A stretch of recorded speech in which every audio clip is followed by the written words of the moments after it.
Hello dear students, अपना last lecture में जो भी स्ट्रक्चर्स वगैरह ड्रॉ कर रहे थे उसकी मैं ये लास्ट लेक्चर लेने जा रहा हूँ।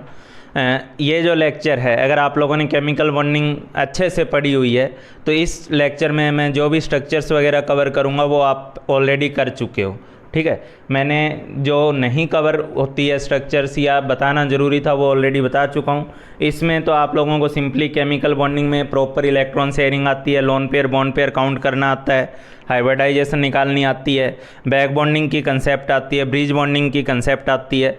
तो आप लोगों ने जो भी स्ट्रक्चर्स केमिकल बॉन्डिंग में कवर की हुई है वही सारी स्ट्रक्चर्स इस लेक्चर में कवर होंगी। ठीक है, बस वो मैं ब्लॉक केमिस्ट्री के नाम पे एक बार मेरा थोड़ा दायित्व बनता है कि मैं उसको करवा दूं, वरना वो एक्चुअली में आप लोगों को केमिकल बॉन्डिंग में कवर हो चुकी होती है। ठीक है, तो इसमें जैसे सबसे पहले मैं अगर आप लोगों से बात करूं तो इसमें मैं सबसे पहले आप लोगों के साथ ब्रिज बॉन्डिंग वाला जो केस है उसको डिस्कस करना चाहूँगा। ठीक है, ब्रिज बॉन्डिंग वाला जो केस है, तो ब्रिज बॉन्डिंग क्या होती है? एक्चुअली ब्रिज बॉन्डिंग जो होती है, हम लोग इनऑर्गेनिक में जहाँ ब्रिज बॉन्डिंग के नाम पे डिस्कशन में आते हैं, ठीक है, तो हमें दो केस स्टडी करने होते हैं। उन दो केस में जैसे पहला केस मैं आप लोगों को बताने जा रहा हूँ, दोनों केस को डिफ्रेंशिएट करना, केस 1 और केस 2। ठीक है, केस 1 केस 2 में दोनों को साथ साथ बता दे रहा हूँ। जैसे BH3 होना चाहिए था, लेकिन BH3 जो होता है वो BH3 फॉर्म में ना एग्जिस्ट करके B2H6 फॉर्म में एग्जिस्ट करता है। ठीक है, एक तरफ मेरे पास क्या है, इसी के नीचे आप लोग मान के चलो AlCl3 जो है, ये AlCl3 फॉर्म में ना एग्जिस्ट करके, मतलब AlCl3 फॉर्म में भी एग्जिस्ट करता है लेकिन साथ ही साथ उसकी डाइमेरिक फॉर्म में भी एग्जिस्ट करता है। ठीक है, अच्छा, इसका डाइमराइजेशन और उसका डाइमराइजेशन किस तरीके से डिफरेंट है, उसी डिफरेंस को हमें समझना है, उसी डिफरेंस को हमें फील करना है। ठीक है, डिफरेंस किस बात का है कि इसका जो सराउंडिंग एटम है, ठीक है, ज़रा ध्यान देना। ठीक है, surrounding atom does not has lone pair. भाई सीधी सी बात है, हाइड्रोजन एटम है तो हाइड्रोजन एटम के पास तो लोन पेयर होने से रहा। ठीक है, लेकिन इसका जो सराउंडिंग एटम है, ठीक है, surrounding atom has lone pair, surrounding atom has lone pair. तो एक्चुअली यहाँ पे जो डाइमराइजेशन होता है AlCl3 के केस में, ये किस तरीके से होता है? ठीक है, डाइमराइजेशन क्यों होता है? तो डाइमराइजेशन के पीछे एक लॉजिक तो दिया जाता है कि ऑक्टेट अगर इनकम्प्लीट है तो ऑक्टेट पूरा करने की चाहत में होता है। ठीक है, कि ऑक्टेट पूरा हो जाए तो डाइमराइजेशन हो जाए, डाइमराइजेशन के थ्रू अगर ऑक्टेट पूरा हो रहा है तो वो डाइमराइज करेगा। लेकिन ये जो कोई ज़रूरी पॉइंट नहीं है, कुछ कुछ केस ऐसे भी होते हैं जहाँ ऑक्टेट एक्सपेंड हो रहा होता है लेकिन फिर भी डाइमराइजेशन होता है। ठीक है, तो फिर भी जो मेन ड्राइविंग फोर्स होती है, ठीक है, अगर इनकम्प्लीट ऑक्टेट है तो उसमें हम अक्सर देखते हैं कि डाइमराइजेशन वगैरह होता है, अलग अलग तरीके का डाइमराइजेशन होता है। कहीं पे एटम डायरेक्टली जुड़ते हैं, ठीक है, और कहीं पे ये ब्रिज बॉन्डिंग करते हुए जुड़ते हैं। अब ये जो ब्रिज बॉन्डिंग वाला जो केस है ना, वो हम डिस्कस कर रहे हैं।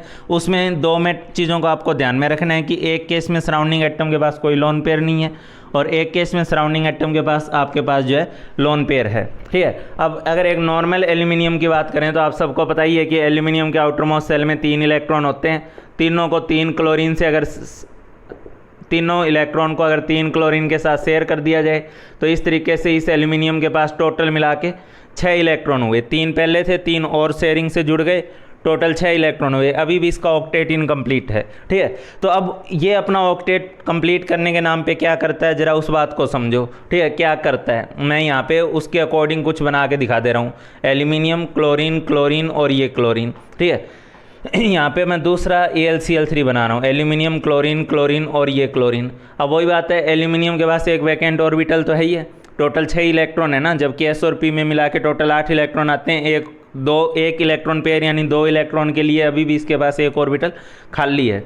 अब होता क्या है कि जैसे इसके पास एक वैकेंट ऑर्बिटल है, ठीक है, वैकेंट ऑर्बिटल, तो ये जो क्लोरीन भाई साहब है, ये साइड वाले AlCl3 का जो क्लोरीन है वो अपना लोन पेयर इसके वैकेंट ऑर्बिटल में डोनेट कर देता है। तो ऐसा करने से क्या हुआ, ऐसा करने से इस एल्यूमिनियम का या इस पार्ट का जो है ऑक्टेट कंप्लीट हुआ। ठीक है, इसी तरीके से इस एल्यूमिनियम के पास वैकेंट ऑर्बिटल है, ठीक है, और इसके पास अगर वैकेंट ऑर्बिटल है तो ये भाई साहब ये वाले जो क्लोरीन है ये अपना लोन पेयर इस वैकेंट ऑर्बिटल की तरफ डोनेट कर देता है। ठीक है, ऐसा करने से इन दोनों के बीच में एक ब्रिज, ये जो क्लोरीन है वो इन दोनों एल्यूमिनियम के बीच में ब्रिज का काम कर रहा है, या ये जो क्लोरीन है ये दोनों एल्यूमिनियम के बीच में ब्रिज का काम कर रहा है। लेकिन ये क्या हुआ है यहाँ पे कि सराउंडिंग एटम के पास लोन पेयर था और वो लोन पेयर को उसने अगले एटम के सेकंड मॉलिक्यूल के एटम में सेंट्रल एटम के साथ अपना लोन पेयर डोनेट कर दे रहा है। ठीक है, सेकंड मॉलिक्यूल के लोन पेयर को सेकंड मॉलिक्यूल के सेंट्रल एटम के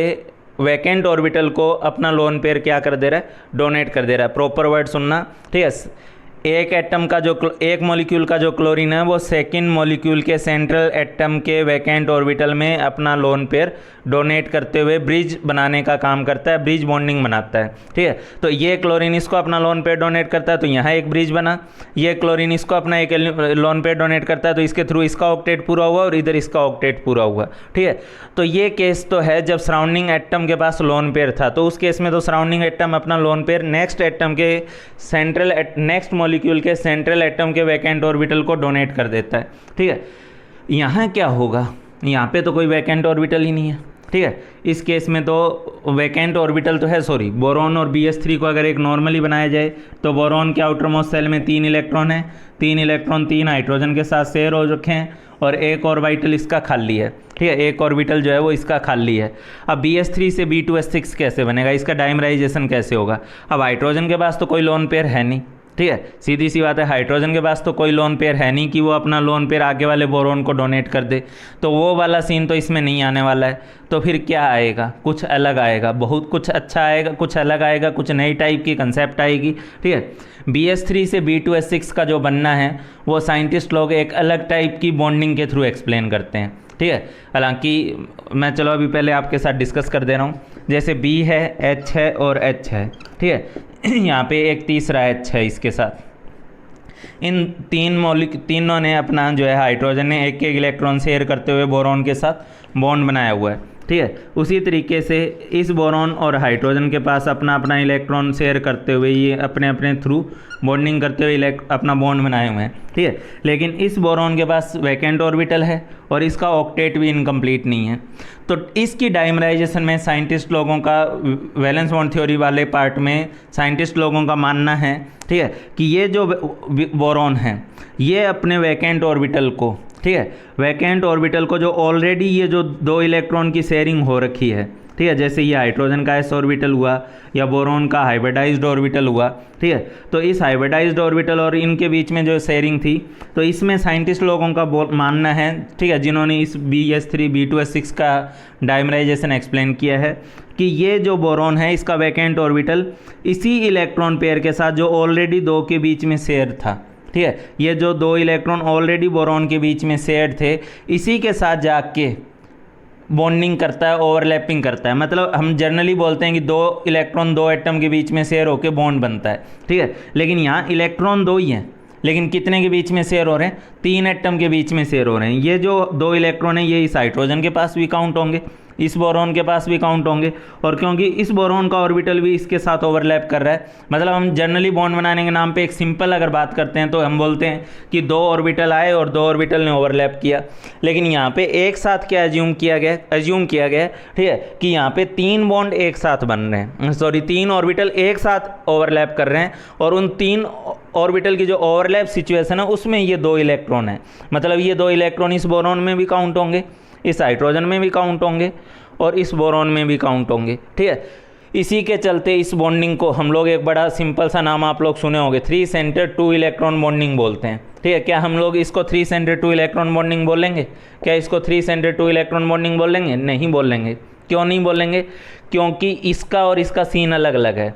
3 सेंटर 2 इलेक्ट्रॉन बॉन्डिंग में क्या होता है कि जो 2 इलेक्ट्रॉन होते हैं वो 3 एटम के बीच में शेयर्ड होते हैं, जबकि इसमें क्या है, यहाँ अपना एल्यूमिनियम क्लोरीन अपना एक प्रॉपर बॉन्ड बना रहा है और यहाँ पे क्लोरीन और एल्यूमिनियम के बीच में अलग से जो लोन पेयर है वो अपना बॉन्ड बना रहा है। ठीक है, तो ऐसा नहीं हो रहा है कि एल्यूमिनियम उसी शेयर्ड इलेक्ट्रॉन के साथ जाके बॉन्डिंग की कोशिश कर रहा है, ऐसा नहीं हुआ है। ठीक है, तो इसको हम लोग 3 सेंटर 2 इलेक्ट्रॉन बॉन्डिंग नहीं बोलेंगे। मैं इतनी उम्मीद करता हूँ कि आपको इसका और इसका डिफरेंस समझ में आ रहा है। ठीक है, हाँ, कुछ बुक वाले इसको 3 सेंटर 4 इलेक्ट्रॉन बॉन्डिंग बोलते हैं कि इस ब्रिज के बनने में 3 सेंटर है और 4 इलेक्ट्रॉन की शेयरिंग है। कैसे 4 की? 2 इस साइड शेयरिंग है और 2 इस तरफ शेयरिंग है, ठीक है। तो इसके बेसिस पे इसको 3 सेंटर एंड 4 इलेक्ट्रॉन बॉन्ड जरूर बोल सकते हो। हालांकि है ये भी ब्रिज बॉन्ड, ठीक है, लेकिन ये 3 सेंटर 2 इलेक्ट्रॉन फॉर्म में नहीं है, ठीक है। तो एक केस जो मैं आपके साथ डिस्कस करना चाह रहा था, पहले मैंने नाम नहीं लिखा, अब लिखने जा रहा हूँ, ठीक है। 2 टाइप की ब्रिज बॉन्डिंग हम लोग डिस्कस करते हैं। एक बोलते हैं 3 सेंटर 2 इलेक्ट्रॉन बॉन्डिंग, ठीक है, और एक हम लोग बोलते हैं 3 सेंटर एंड 4 इलेक्ट्रॉन बॉन्ड। दोनों का डिफरेंस आपको क्लियर हो रहा होगा। इस ब्रिज को बनाने में 3 एलिमेंट्स यूज हुए हैं, ठीक है, 3 एटम यूज हुए हैं और इलेक्ट्रॉन 4 शेयर हुए हैं, 2 ये वाले 2 ये वाले, ठीक है। तो इसको आप 3 सेंटर 4 इलेक्ट्रॉन बॉन्डिंग बोलोगे। और इस केस में आप लोगों ने फील किया होगा इलेक्ट्रॉन 2 ही शेयर हुए हैं, लेकिन कितने एटम के बीच में शेयर हुए हैं? 3 एटम के बीच में। तो इसको आप 3 सेंटर 2 इलेक्ट्रॉन बॉन्डिंग बोलोगे। तो ब्रिज बॉन्डिंग जो अपने पास है वो 2 टाइप की है, 3 सेंटर 2 इलेक्ट्रॉन फॉर्म में है और 3 सेंटर 4 इलेक्ट्रॉन फॉर्म में है।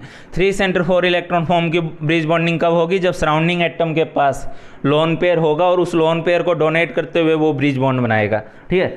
अच्छा, अब क्या था? अच्छा, मैं इसके साथ साथ इसको मैं एक बात और बोल दे रहा हूँ, इसको मैं 3 सेंटर 2 इलेक्ट्रॉन बॉन्डिंग का नाम देता हूँ। इसके अलावा ये शेप, अगर आप इसका इलेक्ट्रॉनिक डिस्ट्रीब्यूशन देखोगे तो वो बनाना शेप में आएगा, ठीक है। और बनाना शेप में आएगा, मैं बना भी दूंगा नीचे, अब स्पेस बनाना पड़ेगा मुझे उसके लिए। इसको बनाना बॉन्डिंग भी बोलते हैं। क्या बोलते हैं? बनाना बॉन्डिंग भी बोलते हैं, ठीक है। लेकिन इसके अलावा 2 नाम मैं अपनी तरफ से लूँगा इसके, ठीक है। एक तो मैं इस बॉन्डिंग को बोलता हूँ वाह्यात बॉन्ड, ठीक है। वाह्यात बॉन्ड क्यों बोलूँगा भाई इसे मैं? ठीक है, सीधी सी बात है, कोई बॉन्ड बनाने में 2, हम लोग जनरली एक जो नॉर्मल बॉन्डिंग की कंसेप्ट है उसमें यही सोचते हैं कि 2 एटम आके ओवरलैप किए, 2 ऑर्बिटल ओवरलैप किए, एक इलेक्ट्रॉन ने अपना शेयरिंग किया, ठीक है, या एक ऑर्बिटल खाली था और दूसरे ने 2 इलेक्ट्रॉन लेके आया, तो भी एक बॉन्ड बनने में 2 इलेक्ट्रॉन की शेयरिंग होती है, एक बॉन्ड बनने में, और 2 ऑर्बिटल के बीच में होती है।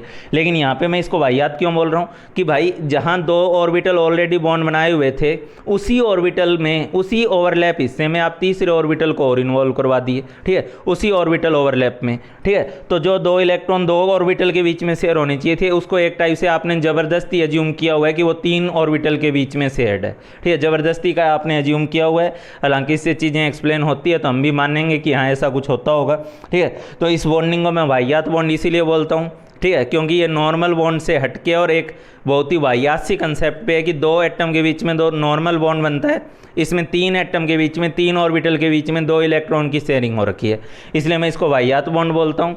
और वाह्यात बॉन्ड बोलने के साथ साथ इसको मैं एक नाम और भी देता हूँ, ठीक है, इसको मैं बोलता हूँ मुँह मार बॉन्ड।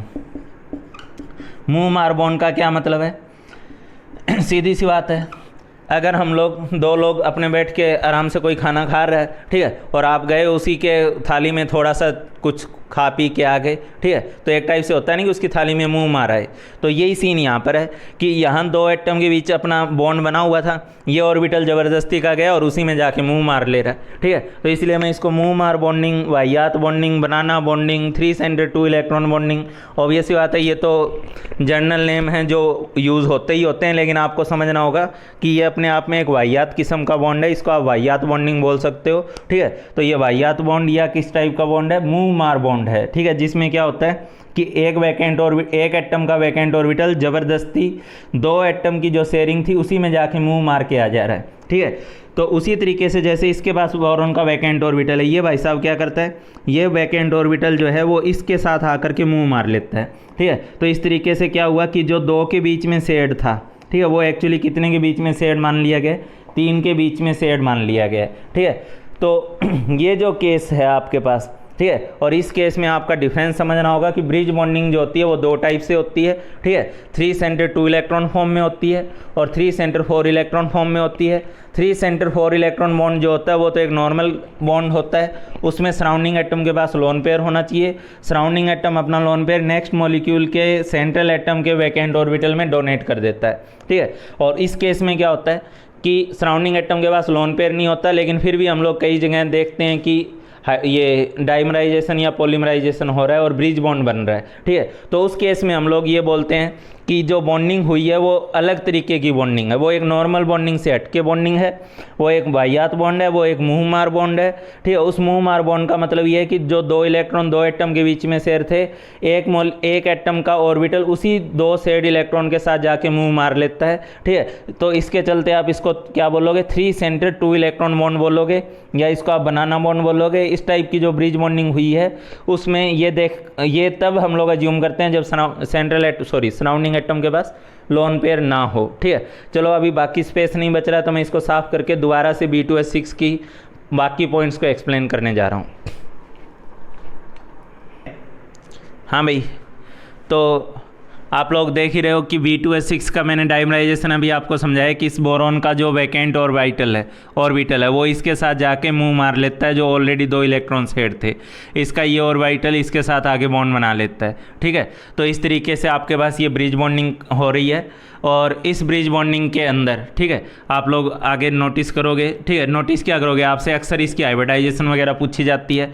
तो इसकी हाइब्रिडाइजेशन जो है, अच्छा इसको बनाना बॉन्ड क्यों बोलते हैं, तो इसको बनाना बॉन्ड बोलने का कारण यही है कि आप लोग जब इतनी देर से यही समझाने की कोशिश कर रहा हूँ कि ये एक अलग ही किस्म का बॉन्ड जो है साइंटिस्ट लोगों ने दिया है। ठीक है, तो इसमें क्या मानना है कि ये जो 2 इलेक्ट्रॉन है, ये थ्योरेटिकल कंसेप्ट है, ये जो 2 इलेक्ट्रॉन है ये माना गया है कि ये 3 एटम के बीच में शेयर्ड है।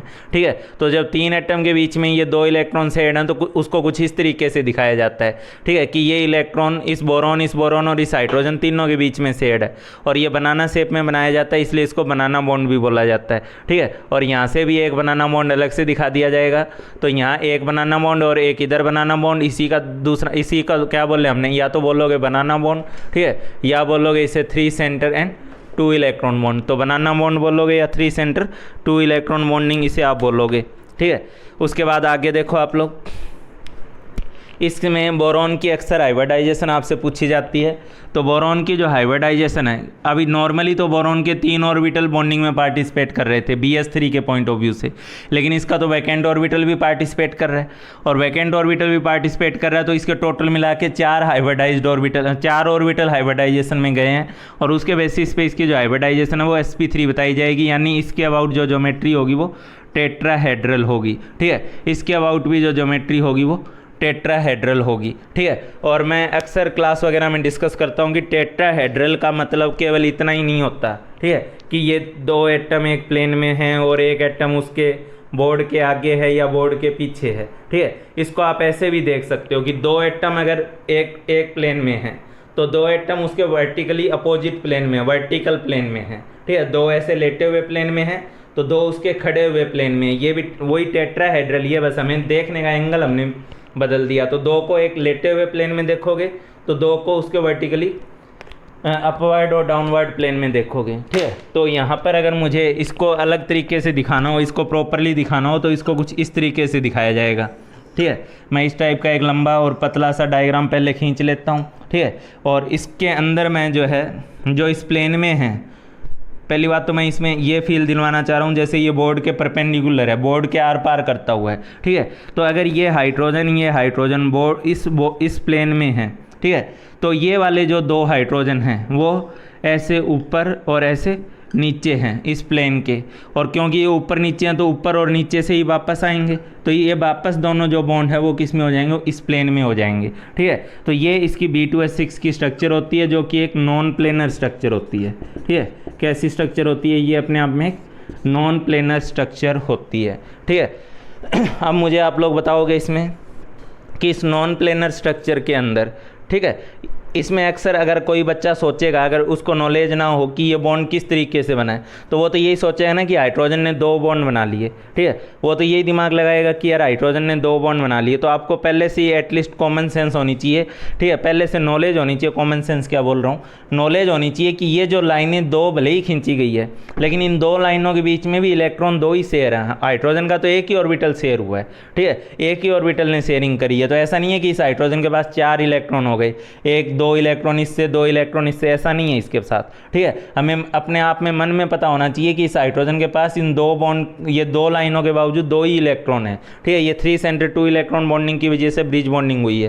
ठीक है, तो ये इसकी B2H6 की नॉन प्लेनर स्ट्रक्चर हो गई। ठीक है, sp3 बोरॉन की इसमें हाइब्रिडाइजेशन होती है, और इसमें दूसरा नाम मैंने इसका बता ही दिया, बनाना बॉन्ड और 3 सेंटर 2 इलेक्ट्रॉन बॉन्ड, ठीक है। तो ये B2S6 का डिस्कशन हुआ। इसी टाइप की और बॉन्डिंग हमें कहाँ कहाँ देखने को मिलती है, मैं जल्दी से आपके साथ डिस्कस कर रहा हूँ। हाँ भाई, 3 सेंटर 2 इलेक्ट्रॉन बॉन्डिंग द्वारा होने वाला जो डाइमराइजेशन है वो हमें कहाँ कहाँ देखने को मिलता है, ज़रा जल्दी से आप लोग देख लो, ठीक है। 3 सेंटर 2 इलेक्ट्रॉन बॉन्डिंग से होने वाला डाइमराइजेशन हमें और कहाँ देखने को मिलेगा, ठीक है। AlCH3 whole thrice, AlCH3 whole thrice. यहाँ पे कार्बन के पास, हाइड्रोजन के पास, इनके पास कोई लोन पेयर नहीं है, लेकिन ये मॉलिक्यूल भी डाइमराइज करता है Al2CH3 होल 6 फॉर्म में, ठीक है। तो ये जो डाइमराइजेशन है ये भी 3 सेंटर 2 इलेक्ट्रॉन बॉन्डिंग से हुआ है। BeH2 जो है, आप लोगों को बता दूं, BeH2 जो होता है वो सॉलिड स्टेट में एग्जिस्ट करता है, ठीक है। क्यों एग्जिस्ट करता है? क्योंकि ये डाइमराइज नहीं बल्कि पॉलीमराइज होता है, और कोई चीज़ जब लगातार जुड़ेगी, पॉलीमराइज होगी, तो ऑब्वियस सी बात है वो भारी बन के सॉलिड बन के ही रहेगी, ठीक है। तो BeH2 जो होता है वो BeH2 होल N की फॉर्म में एग्जिस्ट करता है, ठीक है। एग्जिस्ट ही इस फॉर्म में करता है, जैसे हमने अभी बताया B2S6 एग्जिस्ट करता है, वैसे ये एग्जिस्ट करता है, ठीक है। ये सॉलिड फॉर्म में होता है, ठीक है। इसको आप चाहो तो यहाँ सॉलिड लिख दो, ये सॉलिड फॉर्म में होगा। ये पॉलीमेरिक स्ट्रक्चर होती है, ठीक है। ये पॉलीमेरिक फॉर्म में होता है। और ऐसा क्यों होता है, पॉलीमेरिक फॉर्म इसकी क्यों बनती है, ठीक है। जैसे B2S, ये एक्चुअली किसका डाइमराइजेशन हुआ है, BeH2 का हुआ है, ठीक है। तो BeH2 की एक नॉर्मल शेयरिंग अगर आप लोग करोगे, नॉर्मल शेयरिंग मतलब नॉर्मली हम लोग सोचें तो बेरिलियम के आउटर मोस्ट शेल में 2 इलेक्ट्रॉन है, हाइड्रोजन के पास 2 इलेक्ट्रॉन, एक इलेक्ट्रॉन है, इसने यहाँ शेयर किया, यहाँ शेयर किया। इस बेरिलियम के पास 2 वैकेंट ऑर्बिटल है, ठीक है। BH3 में एक ही वैकेंट ऑर्बिटल था, ठीक है, 2 ही इलेक्ट्रॉन की कमी थी। लेकिन इस भाई साहब के पास तो कितने इलेक्ट्रॉन है, 2 इलेक्ट्रॉन है इसके पास, 2 वैकेंट ऑर्बिटल है, और इसके पास अभी भी 4 ही इलेक्ट्रॉन हुए हैं आफ्टर शेयरिंग वैलेंस शेल में, ठीक है। अभी भी इसके पास 4 इलेक्ट्रॉन की और कमी है, ठीक है। तो इस 4 इलेक्ट्रॉन की कमी को वो कैसे पूरा करता है, ठीक है। ये जो है एक साथ कई सारी ब्रिज बॉन्डिंग में इन्वॉल्व होता है। कैसे इन्वॉल्व होता है ज़रा देखो, मैं जैसे BS3 का डाइमराइजेशन दिखाया हूँ, वैसे इस केस में इसका पॉलीमराइजेशन आपको दिखाने जा रहा हूँ। उसके लिए आप लोग पहले से ही इस टाइप की स्ट्रक्चर पहले से ही बना के रख लो अपनी कॉपी पे। क्या होता है मेरे प्यारे बच्चों, इसके पास 2 वैकेंट ऑर्बिटल हैं, या आपने देखा ही इसके पास, और इसके पास 2 वैकेंट ऑर्बिटल हैं।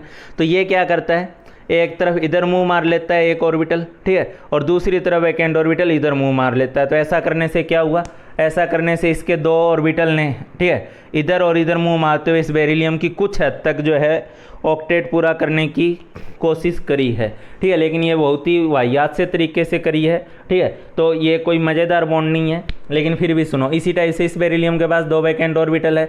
तो ये क्या कर रहा है, एक तरफ इधर, ठीक है, और एक तरफ इस तरफ दूसरे के साथ जो है ब्रिज बॉन्डिंग कर ले रहा है। फिर ये भाई साहब के पास फिर 2 वैकेंट ऑर्बिटल है, ठीक है। ये एक तरफ इधर ब्रिज बॉन्डिंग कर लेगा, ठीक है, और एक तरफ इधर ब्रिज बॉन्डिंग करेगा किसी नेक्स्ट वाले के साथ, ठीक है। इसी तरीके से इस भाई साहब के पास तो थे ही, इस भाई साहब के पास भी 2 वैकेंट ऑर्बिटल हैं, ठीक है। तो एक इस तरफ वाले के साथ मतलब 3 सेंटर 2 इलेक्ट्रॉन बॉन्डिंग करेगा, तो एक किसी आगे वाले के साथ 3 सेंटर 2 इलेक्ट्रॉन बॉन्डिंग करेगा। तो ये इस टाइप से लगातार आगे से आगे क्या होता जाएगा, पॉलीमराइज होता चला जाएगा, ठीक है। एक चेन फॉर्म में आगे से आगे बनता ही चला जाएगा। और इसी वजह से तो ये किस फॉर्म में एग्जिस्ट करता है, इसी वजह से ये सॉलिड फॉर्म में एग्जिस्ट करता है, ठीक है।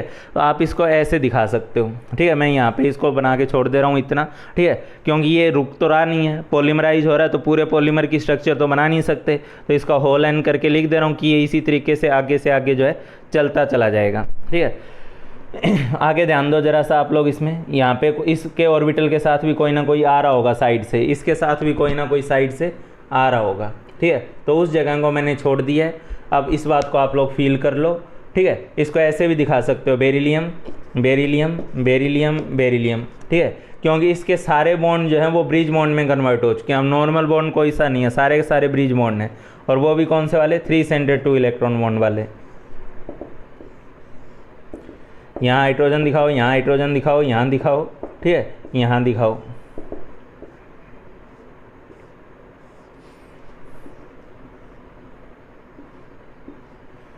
ये लीजिए।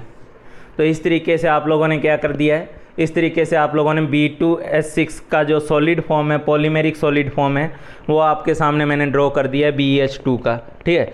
तो सॉलिड फॉर्म में वो क्यों एग्जिस्ट करता है, ये इसका जवाब भी आपके सामने है। ठीक है, तो 3 सेंटर्ड 2 इलेक्ट्रॉन बॉन्डिंग B2S6 के अलावा आपको AlCH3 के डाइमराइजेशन में या BeH2 के पॉलीमराइजेशन में देखने को मिलेगी। ठीक है, अच्छा अगर मैं आप लोगों से एक हल्का सा क्वेश्चन उस टाइम पूछने वाला था, B2S6 को अगर मैं बोल लूँ इज़ इलेक्ट्रॉन डेफिशिएंट, ठीक है, इज़ इलेक्ट्रॉन डेफिशिएंट, या मैं इसको बोल लूँ is a Lewis acid. Lewis acid क्या होता है, जो बार वाले एटम से या किसी और से लोन पेयर एक्सेप्ट करे। ठीक है, तो क्या B2S6 को आप लोग इलेक्ट्रॉन डेफिशिएंट मानोगे, क्या उसको आप एक लेविस एसिड मानोगे। ठीक है, तो आप बोलोगे सर इसका तो ऑक्टेट पूरा हो गया था। ठीक है, 3 सेंटर्ड 2 इलेक्ट्रॉन बॉन्डिंग से हुआ, लेकिन इसका तो ऑक्टेट पूरा हो गया। तो मैं आपको बोलना चाहूँगा कि हमने इसीलिए मैंने इस वर्ड को यूज़ किया था वाहियात बॉन्डिंग। इसका ऑक्टेट पूरा जरूर हुआ है, ठीक है, लेकिन एक बहुत वाहियात किस्म की बॉन्डिंग से हुआ है, एक मुंह मार किस्म की बॉन्डिंग से हुआ है। एक होता है नहीं कि रज के खाना खा लिया, ठीक है, पेट भर के खा लिया, वो पेट भर के खाना खाने वाला सीन अभी नहीं था। ठीक है, ज़बरदस्ती का 2 के इलेक्ट्रॉन थे, 2 ऑर्बिटल के बीच में सेट थे। ठीक है, ज़बरदस्ती का उसमें जाके मुंह मारा गया और उसके अलावा उसको कुछ खास हेल्प नहीं मिली है। ठीक है, तो इस वजह से B2S6 के अंदर अभी भी अपने आप में देखा जाए तो एक प्रॉपर इलेक्ट्रॉन की फॉर्म में ऑक्टेट पूरा नहीं हुआ है। ठीक है, अभी भी इसको इलेक्ट्रॉन की कमी फील हो रही है और इसके चलते ये अभी भी एक लेविस एसिड है। और इसको ऑर्गेनिक केमिस्ट्री वगैरह में तो आप लोग एज ए इलेक्ट्रोफाइल कई जगह B2S6 को जो है यूज़ करते ही हो। ठीक, तो B2S6 जो है वो इलेक्ट्रॉन डेफिशिएंट है और अपने आप में एक लेविस एसिड है ये। ठीक है, तो इस बात को आप इसको क्या लिखना होगा, ट्रू फॉल्स में लिखना होगा, तो इसको आप लोग ट्रू लिखोगे। ये मत सोच लेना कि एक बहुत गंदे से किस्म के बॉन्ड से अगर इसका ऑक्टेट पूरा हो गया है तो आप लोग बोलोगे कि लो सर इसका तो ऑक्टेट पूरा है, अब तो ये इलेक्ट्रॉन डेफिशिएंट बचा नहीं। अभी भी ये इलेक्ट्रॉन डेफिशिएंट ही है, क्योंकि बहुत गंदे तरीके की बॉन्डिंग से इसने अपने ऑक्टेट को पूरा किया है। चलो अब इसके अलावा मैं कुछ 3 सेंटर और 4 इलेक्ट्रॉन वाले जो बॉन्डिंग है, ब्रिज बॉन्डिंग है, उसके कुछ एग्जाम्पल और डिस्कस कर दे रहा हूँ। अब मैं जल्दी से आपके सामने 3 सेंटर और 4 इलेक्ट्रॉन बॉन्डिंग वाला केस डिस्कस कर ले रहा हूँ। 3 सेंटर 4 इलेक्ट्रॉन बॉन्डिंग, ठीक है, तो एक तो मैंने आप लोगों को बोला ही कि AlCl3 जो होगा वो जब डाइमराइज करके Al2Cl6 बनाता है, ठीक है, तो उसकी बॉन्डिंग वगैरह कैसे होती है वो मैं समझा चुका हूँ, फिर भी जल्दी से बोल दे रहा हूँ। यहाँ पे क्लोरीन क्लोरीन क्लोरीन, ठीक है, यहाँ पे 3 क्लोरीन दिखा दो आप लोग। अब एक काम करो, इसका लोन पेयर इसके वैकेंट ऑर्बिटल में भर दो, ठीक है, और इसका जो लोन पेयर है सराउंडिंग एटम का वो इसके लोन वैकेंट ऑर्बिटल में डोनेट करा दो। ठीक है, तो ऐसा करने से इसके वैकेंट ऑर्बिटल में और इसके वैकेंट ऑर्बिटल में इलेक्ट्रॉन आ गया, तो इसका भी ऑक्टेट पूरा हो गया। ठीक है, इसकी भी हाइब्रिडाइजेशन जो है वो आप लोग sp3 बताओगे, लेकिन आप इसको बनाना बॉन्ड नहीं बोलोगे, आप इसको 3 सेंटर 2 इलेक्ट्रॉन बॉन्ड नहीं बोलोगे। हाँ, बोलने को इसको 3 सेंटर 4 इलेक्ट्रॉन बॉन्ड बोला जा सकता है। ठीक है, अब एक बात का ध्यान दो आप, यहाँ पे ये वैकेंट ऑर्बिटल में दे दिया, तो इसके अगर हाइब्रिडाइजेशन sp3 है तो इसकी स्ट्रक्चर को आप लोग कैसे दिखा सकते हो, B2S6 वाले तरीके से दिखा सकते हो। ठीक है, यहाँ इस एल्यूमिनियम के अबाउट अगर 2 क्लोरीन इस प्लेन में हैं, ठीक है, तो 2 क्लोरीन इस प्लेन के ऊपर नीचे हैं। ठीक है, ये 2 क्लोरीन अगर इस प्लेन में है तो 1 क्लोरीन यहाँ नीचे है और ये दूसरी तरफ से अपना लोन पेयर इसके वैकेंट ऑर्बिटल में दे रहा है, ये अपना लोन पेयर इसको दे रहा है। ठीक है, इसकी हाइब्रिडाइजेशन sp3 है और साथ ही साथ ये भी कैसी ज्योमेट्री है, नॉन प्लेनर ज्योमेट्री है। ठीक है, ये जो ज्योमेट्री है वो नॉन प्लेनर ज्योमेट्री है। ठीक, अच्छा इसी केस के और एग्जांपल अगर मैं आप लोगों के साथ डिस्कस करूं जल्दी से, ठीक है, तो एक आपके पास होता है BeCl2। आप समझ ही पा रहे हो कि BeCl2 में बेरिलियम के पास तो 4 इलेक्ट्रॉन की कमी है, जैसे BeH2 में थी। ठीक है, तो BeCl2 जो है अलग अलग फॉर्म में एग्जिस्ट करता है। BeCl2 फॉर्म में भी एग्जिस्ट करता है, BeCl2 का डाइमेरिक फॉर्म में भी एग्जिस्ट करता है, ठीक है, और इसकी पॉलीमेरिक फॉर्म में भी एग्जिस्ट करता है, तीनों फॉर्म में एग्जिस्ट करता है। और इसकी जो पॉलीमेरिक फॉर्म होती है वो सॉलिड फॉर्म होती है। क्यों सॉलिड होगी, आप खुद ही समझदार हो, समझ सकते हो कि अगर लगातार आगे से आगे जुड़ेगा और पॉलीमराइज होगा तो वो सॉलिड फॉर्म में ही जाएगा। ठीक है, तो और आपसे अक्सर क्वेश्चन अलग अलग बुक्स में क्वेश्चन भी मिलेंगे, ठीक है, कि बेरिलियम की हाइब्रिडाइजेशन बताओ BeCl2 में, या लिखा रहेगा hybridisation in dimeric form of BeCl2, या आपको लिखा हुआ मिलेगा हाइब्रिडाइजेशन इन सॉलिड BeCl2। और सॉलिड BeCl2 का हाइब्रिडाइजेशन जब पूछा जाता है तो वो आपको इसका या इसका हाइब्रिडाइजेशन नहीं पूछ रहा होता है, इस फॉर्म का हाइब्रिडाइजेशन पूछ रहा होता है। ठीक है, इस तीनों केस में तीनों अलग अलग आंसर होंगे। आपको कई लोगों को तो ये लिखा होगा कि BeCl2 है तो हमेशा हाइब्रिडाइजेशन के नाम पे हमें SP बोलना है। ये आपकी गलतफहमी है। अगर आपको BeCl2 के हाइब्रिडाइजेशन के बारे में बात करनी है, ठीक है, और क्वेश्चन में किस फॉर्म में पूछा गया इस बात का ध्यान रखना है। मोनोमेरिक फॉर्म में अगर हमसे बोले, या नॉर्मल कुछ नहीं लिखा हुआ है और नॉर्मल बोला हुआ है, ठीक है, नॉर्मल हमसे पूछा है कि BeCl2 में हाइब्रिडाइजेशन बताओ, तब तो हम कहते हैं कि बेरिलियम के आउटर मोस्ट सेल में 2 इलेक्ट्रॉन, क्लोरीन के आउटर मोस्ट सेल में 7 इलेक्ट्रॉन, इधर 7 इलेक्ट्रॉन, ठीक है, एक यहाँ शेयर कराओ, एक यहाँ शेयर कराओ, ठीक है। इसके बॉन्ड पेयर कितने हैं? 2 है। इसके लोन पेयर कितने हैं? 0 है। ठीक है, मुझे नहीं पता कि आप हाइब्रिडाइजेशन निकालने का कौन सा तरीका यूज़ करते हो। मेरा तो सीधा सा तरीका होता है कि आप bond pair plus lone pair का सम लिख लो, और वो जो सम जितना आता है, ठीक है, उसके बराबर जो ऑर्बिटल है वो हाइब्रिडाइजेशन में जाते हैं। जैसे इसका सम 2 आ गया, 2 आने का मतलब इसकी हाइब्रिडाइजेशन हो गई SP। ठीक है, अब आगे ध्यान दो, ये तो इसके मोनोमर फॉर्म में था। ठीक है, अगर मुझे इसका डाइमर फॉर्म डिस्कस करना हो तो डाइमर फॉर्म के अकॉर्डिंग मैं पहले से ही आपकी को चाहूँगा कि आप लोग मेरे अकॉर्डिंग पहले से इसमें बना लो। ठीक है, एक बेरिलियम क्लोरीन और एक क्लोरीन इधर, एक क्लोरीन इसका इधर, ठीक है, और एक क्लोरीन इसका इधर। ठीक है, अब क्या करता है ये भाई साहब अपना लोन पेयर इसके वैकेंट ऑर्बिटल में दे देता है। ये क्लोरीन भाई साहब अपना लोन पेयर इसके वैकेंट ऑर्बिटल में दे देता है। ठीक है, तो अब इस बेरिलियम के पास क्या हो गया? 2 बॉन्ड पेयर तो ऑलरेडी थे, अब ये वैकेंट ऑर्बिटल भी हाइब्रिडाइजेशन में चला गया, बॉन्डिंग में चला गया। ठीक है, तो अगर ये वैकेंट ऑर्बिटल, ये वैकेंट ही ना है, ठीक है, मैं इसको नीले में दिखा दे रहा हूँ ये इसका वैकेंट ऑर्बिटल है, ये इसके वैकेंट ऑर्बिटल को दिया है, तो अब इसके कितने ऑर्बिटल हाइब्रिडाइजेशन में गए हैं? 3 गए हैं। ठीक है, और 3 गए हैं तो इसके हाइब्रिडाइजेशन के नाम पे आप लोग क्या बताओगे? sp2 बताओगे। इसीलिए तो इसको मैंने ट्राइगोनल प्लेनर जैसा लुक दिया है, दिख रहा है ना ये ट्रेंगल, ये इस बेरिलियम के अबाउट ट्रेंगल। ठीक है, तो इसकी हाइब्रिडाइजेशन अगर डाइमेरिक फॉर्म में पूछी जाएगी तो आप sp नहीं लिख के आओगे, उस कंडीशन में इसकी हाइब्रिडाइजेशन आप लोग sp2 लिख के आओगे। और अगर पॉलीमेरिक फॉर्म में पूछी जाएगी, ठीक है, पॉलीमेरिक कैसे बनेगा? उस कंडीशन में ये आगे भी जुड़ेगा, पीछे वाले से भी जुड़ेगा, दोनों तरफ जुड़ेगा, और इसी वजह से ये आगे से आगे बनता चला जाएगा। ठीक है, मैं एक फॉर्म में पहले से ही उसको बना के रख दे रहा हूँ। ठीक है, बाकी आप लोग अपने मन में फील करो, बार बार अपने आंखें बंद करो, दिमाग में सोचो कि क्या चल रहा है। ठीक है, ये भाई साहब क्या कर रहा है? इस बेरिलियम के पास 2 वैकेंट ऑर्बिटल है, आप लोग समझ पा रहे होगे इतना। ठीक है, तो ये भाई साहब अपना लोन पेयर इधर से डोनेट कर रहा है, ठीक है, और ये भाई साहब अपना लोन पेयर इधर से डोनेट कर रहा है। तो इस तरीके से ये आगे वाले से भी जुड़ रहा है और पीछे वाले से भी जुड़ रहा है। ठीक है, इसी तरीके से ये इसका वैकेंट ऑर्बिटल 2, ये इसके 2 वैकेंट ऑर्बिटल, ठीक है, ये इसके 2 वैकेंट ऑर्बिटल। अब इसमें क्या होगा? जैसे मैंने BeH2 में बताया था, हालांकि वहाँ पे 3 सेंटर 2 इलेक्ट्रॉन बॉन्डिंग थी, यहाँ 3 सेंटर 4 इलेक्ट्रॉन बॉन्डिंग है। ये क्लोरीन अपना लोन पेयर इसको देगा, ठीक है, और इसके बाद ये क्लोरीन अपना लोन पेयर इसको देगा, ये क्लोरीन अपना लोन पेयर इसको देगा, ये इसको देगा, ये क्लोरीन आगे किसी को देगा, और इसके वैकेंट ऑर्बिटल में आगे वाला कोई देगा। ठीक है, इसी तरीके से इसके वैकेंट ऑर्बिटल में कोई आगे वाला देगा और ये किसी और को देगा। ठीक है, तो इस तरीके से ये अब लगातार क्या हो जाएगा? आगे से आगे पॉलीमराइज हो जाएगा। ठीक है, तो पॉलीमेरिक फॉर्म होगी तो ऑब्वियस सी बात है वो सॉलिड फेज में होगी। ठीक है, और सॉलिड अगर आपसे पूछा जाए कि BeCl2 में, सॉलिड फॉर्म ऑफ BeCl2 में बेरिलियम की हाइब्रिडाइजेशन बताओ, तो आप वहाँ पे sp नहीं लिख के आओगे, sp2 नहीं लिख के आओगे। ठीक है, वहाँ पे आप लोग हाइब्रिडाइजेशन के नाम पे ये वाला केस देखोगे।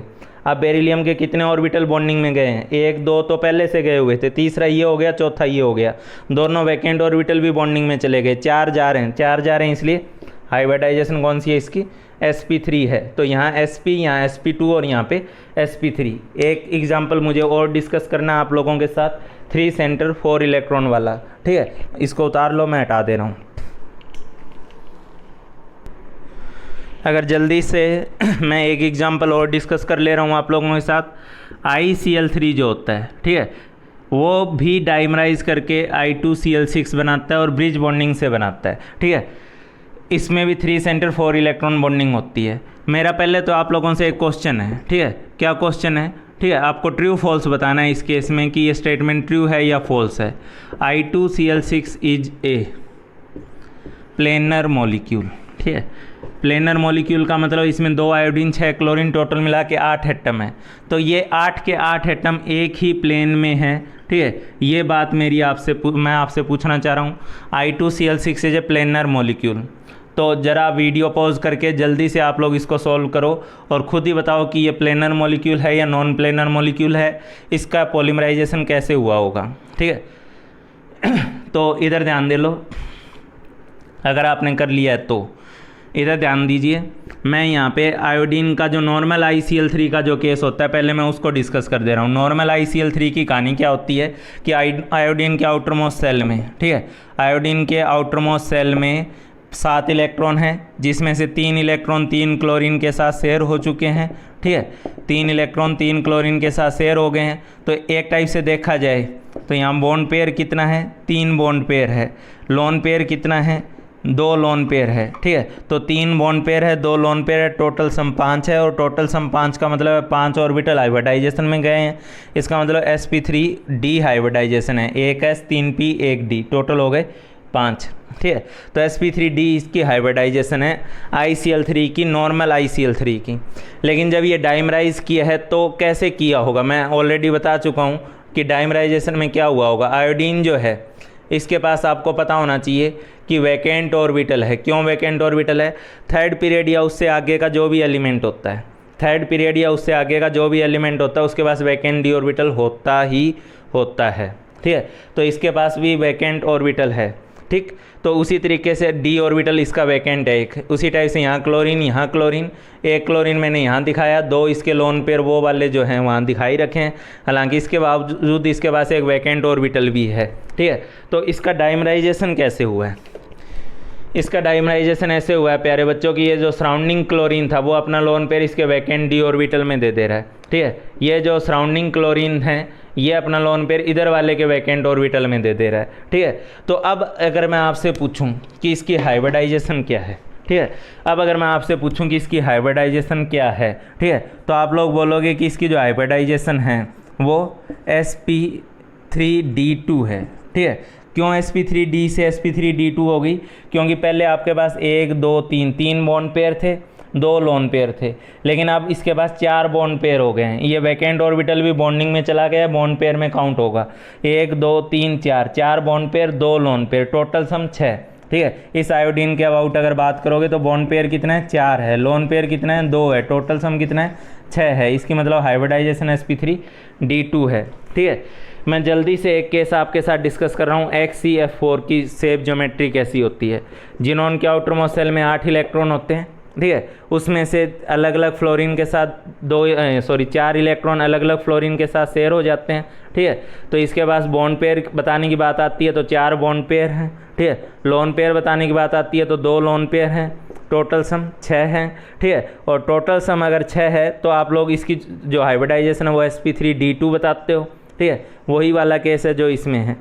अच्छा, इसके बाद इसमें अगर 4 बॉन्ड पेयर और 2 लोन पेयर का जो केस होता है, ठीक है, तो HCF4 के अंदर इन 4 फ्लोरीन को यहाँ पे दिखाया जाता है एक स्क्वायर में।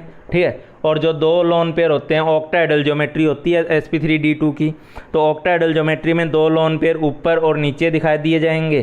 ठीक है, ऑक्टाहेड्रल क्या होता है, 4 का स्क्वायर होता है, एक ऊपर होता है एक नीचे होता है। तो फ्लोरीन तो चारों स्क्वायर में है और लोन पेयर रिपल्सन को मिनिमाइज करने के लिए उनको आमने सामने रखा जाता है। ठीक है, ताकि उनकी रिपल्सन मिनिमम हो जाए।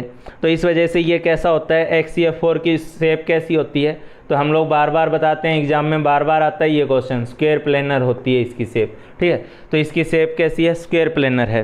ठीक, तो इसी स्क्वायर प्लेनर शेप को मैं यहाँ एक्सप्लेन कर रहा हूँ आप लोगों के सामने। ठीक है, यहाँ स्क्वायर प्लेनर है, क्यों, ये जो 2 लोन पेयर होंगे ये तो ऊपर और नीचे होंगे उस स्क्वायर के। इस आयोडीन के अबाउट भी स्क्वायर प्लेनर, इसके अबाउट भी स्क्वायर प्लेनर, और इनका ओवरऑल प्लेन सेम है। इसको ऐसे दिखाया जाएगा, मैं बना के दिखा दे रहा हूँ, आप अपने आप समझ लेना। ये आयोडीन बीच वाला, ठीक है, इसके about 4 chlorine, 1 chlorine, 2 chlorine, 3 chlorine, 4 chlorine. ये चारों के चारों क्लोरीन इसी में हैं। ठीक है, कहीं अलग नहीं है। हाँ, एक लोन पेयर इसके ऊपर है, एक लोन पेयर इसके नीचे है, लेकिन वो लोन पेयर वाला ऑर्बिटल है, लेकिन एटम तो एक ही प्लेन में है। ठीक है, आगे यही क्लोरीन फिर आगे वाले आयोडीन से जुड़ रहे हैं, फिर वो और आगे 2 क्लोरीन से जुड़ रहा है, ऊपर लोन पेयर और नीचे लोन पेयर, ठीक है। तो ये जो 8 के 8 एटम्स हैं वो एक ही प्लेन में हैं, इसके 8 के 8 एटम्स जो हैं वो एक ही प्लेन में हैं, ठीक है। इसलिए इसको आप लोग क्या बोलोगे, प्लेनर, ठीक है। तो ये कैसा है, प्लेनर होता है। तो I2Cl6 is a planar molecule, true या फॉल्स, तो इसका जवाब होगा ट्रू, ठीक है। इसका जवाब आपके पास होगा ट्रू। तो इस तरीके से मैंने आप लोगों के साथ डिफरेंट केस में बनने वाली ब्रिज बॉन्डिंग, जो कि 2 टाइप से बताई जाती है, एक 3 सेंटर 2 इलेक्ट्रॉन बॉन्डिंग की फॉर्म में बताई जाती है, बनाना बॉन्डिंग, वाहियात बॉन्डिंग, मूव मार बॉन्डिंग। एक मैंने आप लोगों के साथ डिस्कस किया 3 सेंटर 4 इलेक्ट्रॉन बॉन्डिंग, वो कब होती है, जब सराउंडिंग एटम के पास लोन पेयर होता है और सेंट्रल एटम के पास वैकेंट ऑर्बिटल होता है, और उसको यूज़ करते हुए वो डाइमराइज करते हैं या पॉलीमराइज करते हैं, ठीक है। तो ये I2Cl6 का केस हो गया। चलो इसके बाद कुछ और देखते हैं। हाँ भाई, इसके बाद मैं कुछ स्ट्रक्चर्स जो अलग अलग ग्रुप में हमें कवर करनी होती है, वैसे तो मैं उन स्ट्रक्चर्स को यहाँ पे एक साथ लिख दिया हूँ। अगर आप लोगों ने केमिकल बॉन्डिंग अच्छे से पढ़ी हुई है तो आपको इन स्ट्रक्चर्स को बनाने में कोई भी दिक्कत होनी ही नहीं चाहिए, ठीक है। तो इसलिए मैं इन सभी स्ट्रक्चर्स को अब नहीं कराऊंगा, ये टाइम लेने वाला, बेकार में टाइम देने वाली बात है। आप लोग खुद से इन सभी स्ट्रक्चर्स को बनाएंगे। इसमें 3-4 स्ट्रक्चर्स हैं जो मैं अभी बनाऊँगा, बाकी आप लोगों के लिए होमवर्क है। और अगर आप लोग बिल्कुल चीकने गड़े नहीं हैं, जिसको कुछ बोले कर रहे का कोई शर्म ही नहीं है, ठीक है, तो उस कंडीशन में अगर शर्म है थोड़ी बहुत बोलने की, बार बार आप लोगों से रिक्वेस्ट करने की, तो मैं चाहूँगा उस कंडीशन में आप लोग इस सारी स्ट्रक्चर्स को एक जगह बना के, ठीक है, मुझे इसे एक होमवर्क की फॉर्म में मुझे इसे दिखाएं कि आपने इसको बनाया है, ठीक है। चाहे इसको आप लोग किसी भी ग्रुप में सेंड करें, चाहे व्हाट्सएप पे सेंड करें, जैसे भी सेंड करें, ठीक है, लेकिन आप मुझे इनका जवाब सेंड करेंगे कि आपने इन स्ट्रक्चर्स को ड्रॉ किया है, ठीक है। तो ये आप लोगों के ऊपर डिपेंड करता है कि आप कितना सिंसियरली चीज़ों को फॉलो कर रहे हैं। मैंने जानबूझ के सारी स्ट्रक्चर्स को एक जगह कंपाइल किया है, आपके फ़ायदे के लिए किया है, और इन स्ट्रक्चर्स को आप लोग ईमानदारी से बनाएं अपनी कॉपी पे, ठीक है। कुछ केस हैं जो मैं आप लोगों के साथ डिस्कस करना चाहता हूँ, ठीक, जैसे XeF6 है, ठीक है। तो XeF6 की जो स्ट्रक्चर है वो जिनॉन के आउटरमोस्ट सेल में अपने पास 8 इलेक्ट्रॉन, ठीक है, 4 फ्लोरीन के 6 इलेक्ट्रॉन फ्लोरीन के साथ शेयर हो गए, ठीक है, और 6 इलेक्ट्रॉन अगर फ्लोरीन के साथ शेयर हो गए हैं। बाकी चीज़ों को आप होमवर्क की फॉर्म में मुझे चेक कराओगे, ठीक है। तो इसके हिसाब से देखा जाए तो इसका बॉन्ड पेयर जो है, ठीक है, वो 6 है, 6 बॉन्ड पेयर है, 1 लोन पेयर है, टोटल 7 है, इलेक्ट्रॉन का सम टोटल 7 बन रहा है। अगर आपको हाइब्रिडाइजेशन निकालनी नहीं आती है तो आप मेरे 11th के केमिकल बॉन्डिंग के लेक्चर्स को फॉलो कर सकते हैं, ठीक है, लेकिन आती है तो बहुत अच्छी बात है। मैं बॉन्ड पेयर लोन पेयर के सम से हाइब्रिडाइजेशन बताता हूँ। तो टोटल सम अगर 7 है, ठीक है, तो 7 होने का मतलब है कि इसकी जो हाइब्रिडाइजेशन है वो sp3d3 होनी चाहिए, ठीक है। 1s 3p 3d टोटल मिला के 7 ऑर्बिटल होने चाहिए, और उसके बेसिस पे इसकी जो ज्योमेट्री है, इलेक्ट्रॉनिक ज्योमेट्री, ठीक है, वो क्या होनी चाहिए, वो होनी चाहिए pentagonal bi pyramidal. Pentagonal bi pyramidal इसकी ज्योमेट्री होनी चाहिए, ठीक है।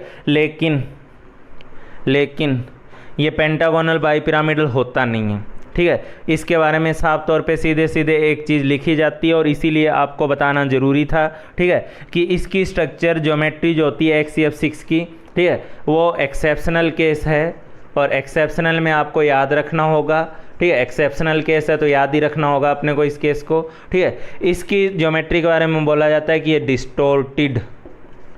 डिस्टोर्टेड ऑक्टाहेड्रल होती है, ठीक है, डिस्टोर्टेड ऑक्टाहेड्रल। ऑक्टाहेड्रल का क्या मतलब है, आपको थोड़ा भी ऑक्टाहेड्रल वर्ड का मीनिंग पता हो, यही है कि ऑक्टाहेड्रल बोलने का मतलब होता है कि उसमें 8 फेस होते हैं, ठीक है। तो एक्चुअली क्या होता है कि जिनोन के अंदर, ठीक है, ये 6 फ्लोरीन इस टाइप से ऑक्टाहेड्रल के कॉर्नर्स पे होते हैं, 6 फ्लोरीन, और एक लोन पेयर वाला जो ऑर्बिटल है वो किसी एक फेस से, ऑक्टा का मतलब इसमें 8 फेस हैं, इनमें से 8 फेस में से किसी एक फेस के बीच में से 8 फेस में से किसी एक फेस के बीच में से लोन पेयर वाला ऑर्बिटल निकल रहा होता है। इसकी वजह से इसमें थोड़ा सा डिस्टॉर्शन आएगा ही आएगा, और इसको हम लोग डिस्टॉर्टेड ऑक्टाहेड्रल ज्योमेट्री के नाम पे याद रखते हैं। ठीक है, तो HCF6 के केस में आपको ध्यान रखना होगा कि पेंटागोनल बाईपिरामिडल जैसा इसमें कोई सीन नहीं होता है, एक्सेप्शनल केस है ये डिस्टॉर्टेड ऑक्टाहेड्रल होता है। ठीक है, ये डिस्टॉर्टेड ऑक्टाहेड्रल का केस है।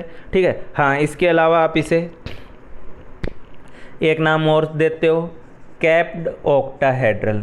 ठीक है, इसका एक नाम और होता है कैप्ड ऑक्टाहेड्रल। तो आप या तो इसको डिस्टॉर्टेड ऑक्टाहेड्रल बोलोगे या इसको आप लोग जो है कैप्ड ऑक्टाहेड्रल बोलोगे, लेकिन इसको आप पेंटागोनल बाईपिरामिडल नहीं बोलोगे, ये एक्सेप्शनल केस है। ठीक है, उसी तरीके से मुझे इसमें कुछ और स्ट्रक्चर्स डिस्कस करनी है। ठीक है, XeOF4 वगैरह तो आप लोग बनाओगे। ठीक है, मैं देख ले रहा हूँ कौन सी स्ट्रक्चर डिस्कस करने वाली है। H2O2 को बता दे रहे हैं, H2O2 का केस या O2F2 का केस। ठीक है, ये दोनों एक जैसे ही हैं, तो मैं आप लोगों के साथ H2O2 का केस जो है वो डिस्कस कर दे रहा हूँ। H2O2 का क्या केस होता है मेरे प्यारे बच्चों?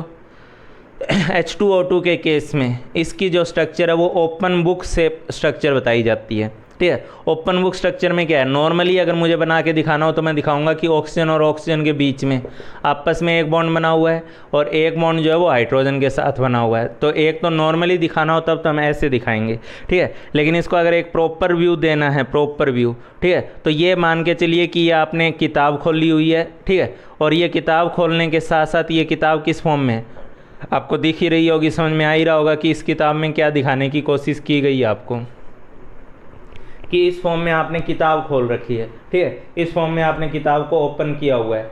तो ये जो ऑक्सीजन और ऑक्सीजन होंगे वो तो इस मार्कर के अलोंग होंगे। ठीक है, और ये जो साइड में 2 हथेली है वो 2 उसके पेज हैं।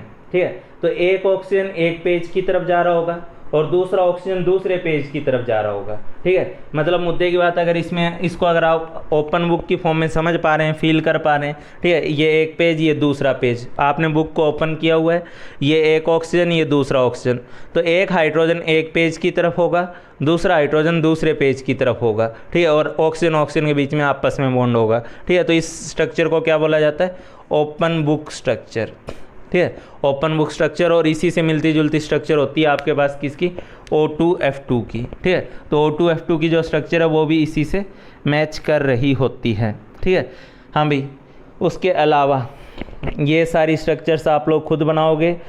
SOCl2 को मैंने यहाँ थायोनिल क्लोराइड लिखा है, SO2Cl2 को आप लोगों को सल्फोनिल क्लोराइड लिखा है। ठीक है, सल्फ्यूरिल क्लोराइड, सॉरी, ये थायोनिल क्लोराइड है और ये सल्फ्यूरिल क्लोराइड है, SO2Cl2। इन दोनों को ऑर्गेनिक केमिस्ट्री में अलग अलग पर्पज़ से यूज किया जाता है। ऑर्गेनिक में इसका काफ़ी रोल है, इसीलिए मैंने इसका नाम भी लिखा है, क्योंकि ऑर्गेनिक में बाय नेम इसको बताया जाएगा। तो thionyl chloride SOCl2, sulphuryl chloride SO2Cl2, तो इनकी स्ट्रक्चर्स भी आप लोग ही ड्रॉ करोगे। ठीक है, इनकी स्ट्रक्चर्स भी आप लोग ही ड्रॉ करोगे। ठीक, अच्छा, उसके बाद और कौन सी स्ट्रक्चर है जो मुझे डिस्कस करनी चाहिए, और कौन सा केस है जो मुझे आप लोगों के साथ डिस्कस करना चाहिए? अमोनिया NO2+ N3- NH4+, ये सब केमिकल बॉन्डिंग की बहुत बेसिक स्ट्रक्चर्स हैं, आपको आनी चाहिए। ठीक है, मैं इसमें डिस्कस करने जा रहा हूँ PCl5। आप लोगों को लगेगा PCl5 तो इनमें सबसे आसान है, फिर डिस्कस क्यों कर रहे हैं? एक्चुअली इसमें थोड़े बहुत पॉइंट NCERT में डिस्कस किए गए हैं, तो इसलिए मैं उसको डिस्कस कर दे रहा हूँ। PCl5 में क्या है? फॉस्फोरस के आउटर मोस्ट सेल में 5 इलेक्ट्रॉन है, नाइट्रोजन फैमिली का है तो 5 इलेक्ट्रॉन इसके आउटर मोस्ट सेल में है। इसने 3 क्लोरीन के साथ अपनी इलेक्ट्रॉन शेयरिंग करी। ठीक है, सॉरी 3 बोल रहा हूँ, 5 इलेक्ट्रॉन के साथ 5 इलेक्ट्रॉन की अपनी शेयरिंग कर ली। ठीक है, तो इस तरीके से इसने 5 इलेक्ट्रॉन के साथ अपनी शेयरिंग कर ली है कम्प्लीटली। ठीक है, इसका बॉन्ड पेयर कितना है? 5 है। इसका लोन पेयर कितना है? 0 है। टोटल सम 5 है। टोटल सम 5 है तो इसकी हाइब्रिडाइजेशन sp3d होगी, 1 s 3 p 1 d, टोटल मिला के 5 ऑर्बिटल हाइब्रिडाइजेशन में गए हैं। ठीक है, और इसके बेसिस पर इसकी जो ज्योमेट्री बताई जाती है, sp3d की ज्योमेट्री क्या होती है? Trigonal bi pyramidal. ठीक है, तो आप लोगों को सबको पता ही होगा कि फॉस्फोरस का 3 क्लोरीन इस ट्रायंगल पे होगा। ठीक है, 3 क्लोरीन और 2 क्लोरीन इसके ऊपर और नीचे होगा। ठीक है, 3 क्लोरीन ट्रायंगल में होगा, 2 क्लोरीन जो है वो इसके ऊपर और नीचे होगा। ठीक है, तो इस तरीके से ये इसका PCl5 की स्ट्रक्चर होती है, ट्राइगोनल बाई पिरामिडल स्ट्रक्चर होती है। ठीक है, अब इसमें सर डिस्कस करने वाला क्या था, ये तो बहुत आसान केस है, बहुत आसानी से हम तो इसके हाइब्रिडाइजेशन भी बता देते हैं, ज्योमेट्री भी बता देते हैं, ठीक है। तो इसमें एनसीईआरटी में जो बताया गया बस मैं वो बात रिपीट कर रहा हूँ, बाकी आप समझदार हो, समझ जाओगे, ठीक है। Phosphorus chlorine, axial bond length of phosphorus chlorine, axial bond length of phosphorus chlorine is more than equatorial bond length of phosphorus chlorine, ठीक है। तो एक्सियल बॉन्ड लेंथ जो है, ये वाली जो बॉन्ड लेंथ है फॉस्फोरस क्लोरीन वाली, ठीक है, ये इस इक्विटोरियल बॉन्ड लेंथ से बड़ी होती है due to more repulsion at axial position, ठीक है, more repulsion at axial position. इसका रीजन जो एनसीईआरटी में दिया है वो ये दिया है, वरना मैं इसका रीजन और भी दे सकता हूँ, ठीक है, और भी कुछ पॉइंट इसमें डिस्कस किए जाते हैं, पर सुन लो आप लोग। ये इलेक्ट्रॉन पेयर, ठीक है, ये इलेक्ट्रॉन पेयर, ये इलेक्ट्रॉन पेयर, ये इलेक्ट्रॉन पेयर, तो ये तीन इलेक्ट्रॉन पेयर 90 डिग्री से इसको रिपेल कर रहे हैं, इसको, ठीक है, रिपेल करते हैं। तो ये वाली जो लेंथ होती है, या जो ये वाली लेंथ होती है वो बड़ी हो जाती है। तो इसका कारण, इसका क्वेश्चन आपको बोर्ड एग्जाम टाइप वगैरह में भी पूछा जाएगा, ठीक है। Axial bond length of PCL is more than equatorial bond length of PCL, ये वाली एक्सियल है, ये लेंथ इस लेंथ के मुकाबले बड़ी होती है, ठीक है। और अगर बॉन्ड लेंथ बड़ी है तो आपको पता होना चाहिए कि बॉन्ड स्ट्रेंथ कम होगी, तो इन 2 बॉन्ड की बॉन्ड स्ट्रेंथ कम होती है, इन 3 बॉन्ड की बॉन्ड स्ट्रेंथ थोड़ी रिलेटिवली ज़्यादा होती है। तो एनसीईआरटी में ये भी बताया गया है कि PCl5 को जब हम गर्म करते हैं तो PCl5 को गर्म करने से ये PCl3 प्लस Cl2 में टूट जाता है। क्यों? क्योंकि ये कमज़ोर बॉन्ड थे रिलेटिवली, तो ये पहले टूट गए और बाकी जो स्ट्रॉन्गर बॉन्ड थे वो बच गए, इसलिए PCl3 बच गया और Cl2 टूट करके अलग हो गया। ये आपके पास किसकी कहानी हो गई? PCl5 की कहानी हो गई, ठीक है। चलो मैं कुछ और केस डिस्कस करता हूँ। PCl5 वाला केस एक और ख़ास बात के चलते मैंने लिया था, वो क्या था कि PCl5 के अंदर आपसे एक क्वेश्चन और भी पूछा जाता है कि सॉलिड स्टेट में जो PCl5 होती है वो किस फॉर्म में एग्जिस्ट करती है। तो PCl5 का जो सॉलिड स्टेट होता है ना, सॉलिड स्टेट, वो एग्जिस्ट एक्चुअली करता है PCl4 प्लस फॉर्म में और PCl6 माइनस फॉर्म में, और इसीलिए मैंने अलग से PCl4 प्लस और PCl6 माइनस की बात भी करी है, ठीक है। तो आप लोग ज़रा ध्यान दीजिएगा, अगर आपसे, ठीक है, इसकी जो सॉलिड फॉर्म होती है वो इस फॉर्म में एग्जिस्ट करती है, तो अगर आपसे PCl5 में फॉस्फोरस की हाइब्रिडाइजेशन पूछी जाए, ठीक है, ये आपको याद रखना होगा, सॉलिड स्टेट में PCl5 PCl4 plus and PCl6 minus की फॉर्म में एग्जिस्ट करता है। सॉलिड स्टेट में अगर आपसे PCl5 की हाइब्रिडाइजेशन PCl5 में नॉर्मली हाइब्रिडाइजेशन पूछी जाए फॉस्फोरस की, तो आप लोग sp3d जवाब देंगे, ठीक है, नॉर्मल हाइब्रिडाइजेशन sp3d जवाब देंगे, ठीक है। लेकिन ये इन्फॉर्मेटिव है, इसको आपको याद रखना है, ठीक। और इसमें आपसे अगर ये बोला जाए कि सॉलिड PCl5 में कैटायनिक पार्ट में फॉस्फोरस की हाइब्रिडाइजेशन क्या है, ठीक है, सॉलिड PCl5 में कैटायनिक पार्ट में फॉस्फोरस की हाइब्रिडाइजेशन क्या है, तो उसका जवाब आपके पास sp3 होगा। फॉस्फोरस के आउटर मोस्ट शेल में 5 इलेक्ट्रॉन होते हैं, ठीक है, 5 हैं, अच्छी बात है। उसके बाद प्लस के नाम पे 1 इलेक्ट्रॉन चला गया है, 4 इलेक्ट्रॉन थे, चारों ने क्लोरीन के साथ, चारों ने क्लोरीन के साथ एक इलेक्ट्रॉन शेयर कर लिया है, और इस इलेक्ट्रॉन शेयरिंग के बाद ये इलेक्ट्रॉन तो जा चुका है। यहाँ बॉन्ड पेयर कितने हैं? 4 है। यहाँ लोन पेयर कितना है? 0 है। टोटल सम कितना है? 4 है। और 4 होने का मतलब है कि इसकी हाइब्रिडाइजेशन sp3 है, और ये टेट्राहेड्रल ज्योमेट्री रखता है। PCl4 प्लस जो होता है वो टेट्राहेड्रल होता है, ठीक है, क्लोरीन क्लोरीन क्लोरीन और क्लोरीन और यहाँ पे प्लस, ठीक है। अगर आपसे बोला जाए कि PCl5 की सॉलिड फॉर्म में एनायनिक पार्ट में हाइड्रोलिसिस क्या है फॉस्फोरस की, तो उस केस में ये हाइब्रिडाइजेशन sp3d2 बतानी है आप लोगों को, ठीक है। और इसकी हाइब्रिडाइजेशन की खासियत क्या है कि फॉस्फोरस के आउटर मोस्ट शेल में वही 5 इलेक्ट्रॉन थे, माइनस के नाम पे 1 इलेक्ट्रॉन और जोड़ दोगे, वहाँ प्लस के नाम पे हटाया था, यहाँ जोड़ोगे, ठीक है। और जो 6 इलेक्ट्रॉन हैं वो 6 क्लोरीन के साथ आप लोग शेयर कर दोगे, ठीक है। ये 6 इलेक्ट्रॉन 6 क्लोरीन के साथ शेयर कर दोगे, तो इस तरीके से इसका बॉन्ड पेयर बनेगा 6, लोन पेयर बनेगा 0, टोटल सम 6 होगा, हाइब्रिडाइजेशन sp3d2 होगी, ठीक है। और sp3d2 के चलते phosphorus chlorine chlorine chlorine chlorine chlorine यहाँ भी और यहाँ भी, ठीक है। इस तरीके की जो स्ट्रक्चर है वो इसके एनायनिक पार्ट की होगी, ऑक्टाहेड्रल स्ट्रक्चर होगी, हाइब्रिडाइजेशन sp3d2 sp3 और sp3d होगी, ठीक है। बाकी स्ट्रक्चर्स मैं आपको नहीं बना के दूंगा, बाकी सारी स्ट्रक्चर्स आप लोग मुझे बना के दिखाएंगे कि आप लोगों ने किया है। अगर थोड़ी भी आपको शर्म है कि हाँ सर बार बार बोल रहे हैं, मैं काफ़ी टाइम से देख रहा हूँ कि बच्चों ने होमवर्क में इंटरेस्ट लेना बिल्कुल कम किया हुआ है, ठीक है। मैं ना तो रिलेवेंट क्वेश्चंस पूछते हुए देखता हूँ कि डाउट आप लोग पूछ रहे हैं, ना मैं इस तरीके का कुछ देख रहा हूँ कि आप लोग होमवर्क का जवाब दे रहे हैं, ठीक है। इस तरीके का काम ना करो, ठीक है। चलो इसका जवाब मैं आप लोगों से उम्मीद कर रहा हूँ कि आप लोग दोगे, ठीक। आगे मैं आप लोगों के साथ कुछ और स्ट्रक्चर डिस्कस करता हूँ। अब हम लोग इस स्ट्रक्चर पार्ट की समाप्ति की तरफ हैं और इस लास्ट पार्ट में मैं आप लोगों के साथ डिस्कस करने जा रहा हूँ कि बोरॉन के केस में वैसे तो हम लोग बोरॉन फैमिली से भी हमने कुछ स्ट्रक्चर्स ड्रॉ करी थी, ठीक है, लेकिन उनके बावजूद मैं कुछ पर्टिकुलर स्ट्रक्चर आप लोगों के साथ और डिस्कस करना चाह रहा हूँ, ठीक है। कुछ पर्टिकुलर केस आप लोगों के साथ और डिस्कस करना चाह रहा हूँ, ठीक है।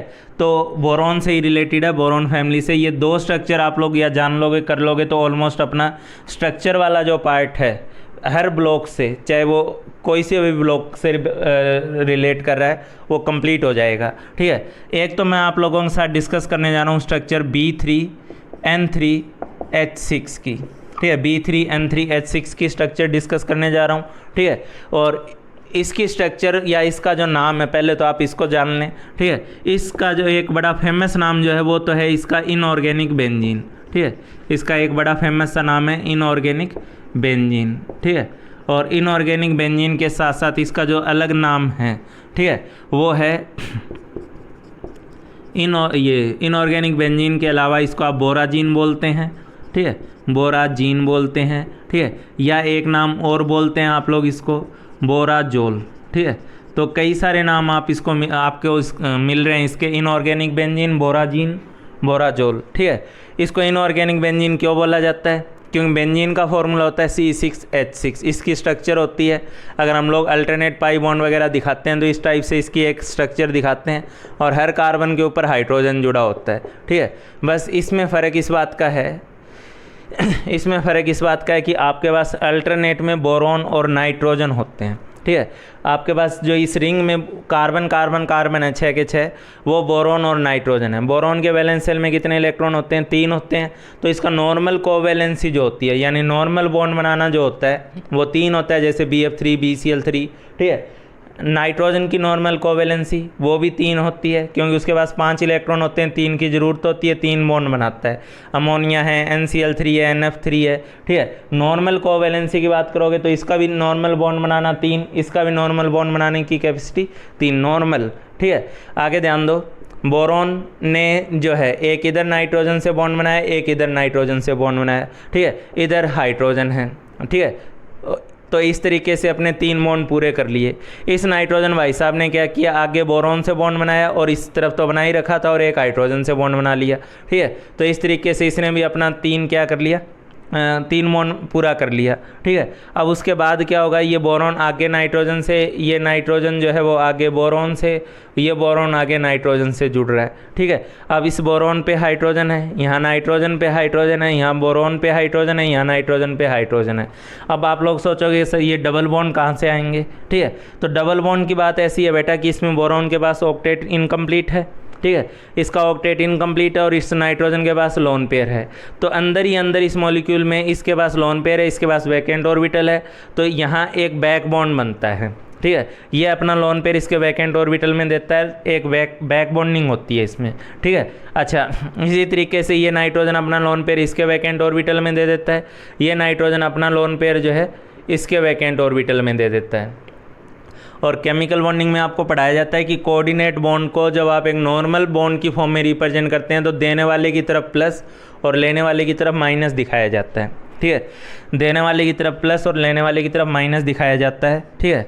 तो इधर ध्यान दीजिएगा आप यहाँ पे, ठीक है, जो इसकी स्ट्रक्चर ड्रॉ करोगे वो कुछ ऐसी स्ट्रक्चर होगी, बोरॉन, फिर एक तरफ नाइट्रोजन, फिर डबल बॉन्ड बोरॉन, फिर नाइट्रोजन, फिर डबल बॉन्ड बोरॉन, ठीक, फिर नाइट्रोजन और फिर डबल बॉन्ड बोरॉन, ठीक है, और हर किसी के ऊपर हाइड्रोजन है, और फॉर्मल चार्ज के नाम पर, फॉर्मल चार्ज के नाम पर, ठीक है, इसके ऊपर plus minus plus minus plus और माइनस।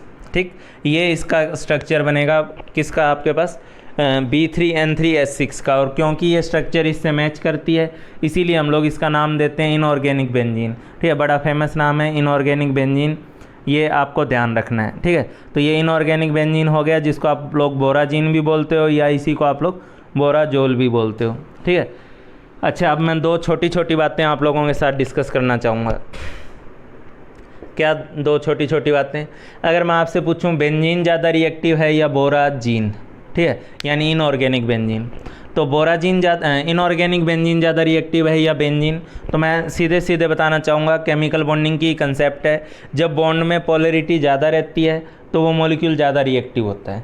ठीक है, पोलरिटी रहेगी तो ऑटोमेटिकली आप लोग किसी इलेक्ट्रोफाइल का या किसी न्यूक्लियोफाइल का अटैक एक्सपेक्ट कर सकते हो। भाई सीधी सी बात है, इस पर प्लस या माइनस है, ठीक है, या बॉन्ड में पोलरिटी है, तो उस पोलरिटी के चलते इसके ऊपर इलेक्ट्रोफाइल या न्यूक्लियोफाइल का अटैक जो है वो एक्सपेक्ट किया जा सकता है। ठीक है, तो ये ज़्यादा रिएक्टिव होते हैं, और इनके बॉन्ड में पोलरिटी नहीं होती इसलिए लेस रिएक्टिव होते हैं। तो एक लाइन तो आपको ये ध्यान रखनी है, क्या? Inorganic benzene is more reactive, is more reactive than, किसके मुकाबले? Inorganic benzene is more reactive than benzene ही लिख देना, than benzene because of presence of कौन से टाइप की बॉन्डिंग के चलते ऐसा है? ठीक है, because of presence of polar bonds, because of presence of polar bonds. ठीक है, पोलर बॉन्ड्स की प्रेजेंस के चलते ये जो भाई साहब हैं, ठीक है, इस भाई साहब में ये भाई साहब ज़्यादा रिएक्टिव है उस नॉर्मल बेंजीन पार्ट से। ठीक है, तो एक पॉइंट तो ये बताया मैंने आप लोगों को। ठीक है, मैं आप लोगों को इसका एक एग्जांपल अगर बोलूँ कि ये जो होता है बेंजीन, अगर मैं इसको HCl से रिएक्ट कराने जाऊँ, HCl से डायरेक्टली, तो मैं आपको बताना चाहूँगा कि ये HCl से रिएक्ट नहीं करता है। ठीक है, ये HCl से रिएक्ट नहीं करता है, ये कोई इलेक्ट्रोफिलिक एडिशन रिएक्शन वगैरह पाई बॉन्ड पे नहीं देता है। ठीक है, लेकिन अगर इस पे HCl ऐड किया जाए, ठीक है, ये लाइन यहाँ इसी में लिख दे रहा हूँ, ठीक है, HCl does not add to, HCl does not add to benzene but add to inorganic benzene, add to inorganic benzene. ठीक है, ये मैं आपको इन्फॉर्मेटिव चीज़ बता रहा हूँ कि HCl जो होता है बेंजीन पे अगर ऐड करना चाहेंगे तो HCl बेंजीन पे ऐड नहीं होता है, और ये आप लोग ऑर्गेनिक केमिस्ट्री वगैरह में सीखोगे भी कि बेंजीन इलेक्ट्रोफिलिक एडिशन रिएक्शंस देता ही नहीं है। ठीक है, जबकि ये भाई साहब जो हैं इनऑर्गेनिक बेंजीन, अगर इस पर मैं HCl ऐड करने पे आऊँगा ना तो ये इस पर HCl का एडिशन आराम से हो जाएगा। ठीक है, HCl का जो एडिशन है वो आराम से हो जाएगा, इसमें HCl ऐड होगा, जबकि C6H6 में बेंजीन पे HCl ऐड नहीं होगा। ठीक है, अच्छा एक बात और, इसके ऊपर कितने HCl मॉलिक्यूल ऐड होंगे? 3 पाई बॉन्ड हैं, 3 HCl मॉलिक्यूल ऐड होंगे, एक के साथ H+ जाएगा, दूसरे के साथ क्या Cl- जाएगा। ठीक है, एक के साथ H+ जाएगा और दूसरे के साथ क्या Cl- जाएगा। ठीक है, तो आप लोग एक काम करो, इस इनऑर्गेनिक बेंजीन पे, इस भाई साहब पे, ठीक है, 3 HCl मॉलिक्यूल जुड़ने के बाद ये कैसा दिखाई देगा वो मेरे को दिखाओ। ठीक है, 3 HCl मॉलिक्यूल अगर इसमें जोड़ देते हैं तो उसके बाद ये कैसा दिखाई देगा ये आप लोग मुझे बताओ। ठीक है, वीडियो पॉज करो और जल्दी से HCl ऐड करके दिखाओ यहाँ पर। हाँ भाई, मैं उम्मीद करता हूँ कि आप लोगों ने इस पर 3 मॉलिक्यूल HCl के जोड़ने की कोशिश की होगी। ठीक है, और जब इस पे HCl जोड़ने की बात आएगी तो आपको पता ही है H+ है और Cl- है। ठीक है, H+ है और क्या है Cl- है। तो उस एडिशन में कुछ बेवकूफ़ लोगों ने एक पक्का यहाँ पे एक गड़बड़ करी होगी, पक्का गड़बड़ करी होगी, मैं 100% श्योर हूँ। ठीक है, उन्होंने H+ किसके साथ जोड़ा होगा? B- के साथ। क्लोरीन किसके साथ? Cl- किसके साथ जोड़ा होगा? N+ के साथ। उन्होंने कुछ ऐसा काम किया होगा। ठीक है, उन्होंने कुछ क्या किया होगा, कुछ इस तरीके का काम किया होगा। ठीक है, मैं 100% श्योर हूँ, मैं इतने टाइम से पढ़ा रहा हूँ, मुझे नॉलेज है कि कौन कैसा काम करता है। हाँ भाई, उन्होंने क्या किया है, इस माइनस के नाते यहाँ पे H जोड़ दिया होगा, इस प्लस के साथ Cl जोड़ दिया होगा, यहाँ H जोड़ दिया होगा, यहाँ Cl जोड़ दिया होगा, यहाँ H जोड़ दिया होगा, यहाँ Cl जोड़ दिया होगा।